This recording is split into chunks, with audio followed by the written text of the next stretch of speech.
My name is Hartman, and I'm a Post-Doctoral Research Fellow at the Department of Occupational Science and Occupational Therapy at the University of Toronto, as well as the Bloorview Research Institute at Holland Bloorview Kids Rehabilitation Hospital. My postdoc is currently comprised of about 12 different studies, and what I'm hoping to achieve is to really solidify for myself a program of research that helps people find, access, and achieve meaningful occupations. But for others, I hope to put forward a program of research as well as different research, both clinical and non-clinically oriented, that will allow them to understand how social participation and occupational engagement can be achieved in different ways. So not just in the way that we want others to enact, engage, and participate, but the ways that other people want to do it for themselves, ways that they may not have even imagined yet. I work with a lot of arts-based methods and methodologies, and the primary methodology for my primary study is body mapping.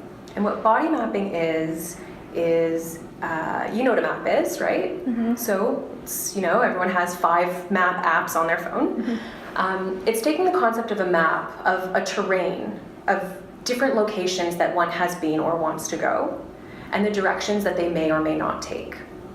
And we turn the body itself into a map. We take mural paper that's 4 feet by about 200 feet, so we don't use all 200 feet for any one child, usually about 4 or 5. Mm-hmm. And we trace their body in a position that represents them, that they choose. We trace their full body either up against the wall or down on the floor, and we start filling in the different places that they've been. So not necessarily physical locations in respect to one another, but their journey. We map the journey around the context of their body and the things that they've both felt within, experienced on top of, and used to interact with the environment around them. And it allows children to express themselves in a way that they haven't traditionally been able to in research.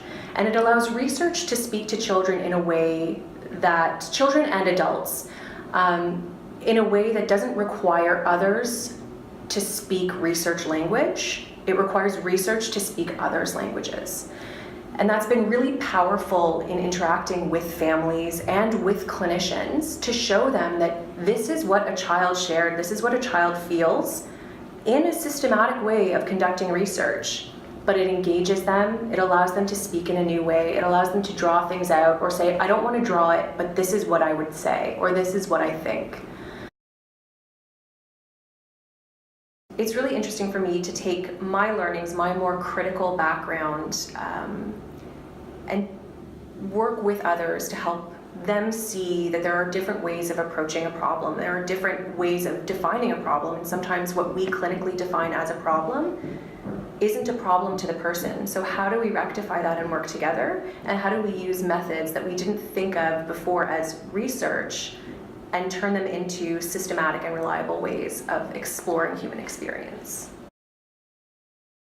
Say, find someone that you trust, find a researcher that you admire, that interests you, and that you think can help to guide you appropriately. Because research can be difficult, and it would be a real shame for anyone with curiosity like that to be turned off of research.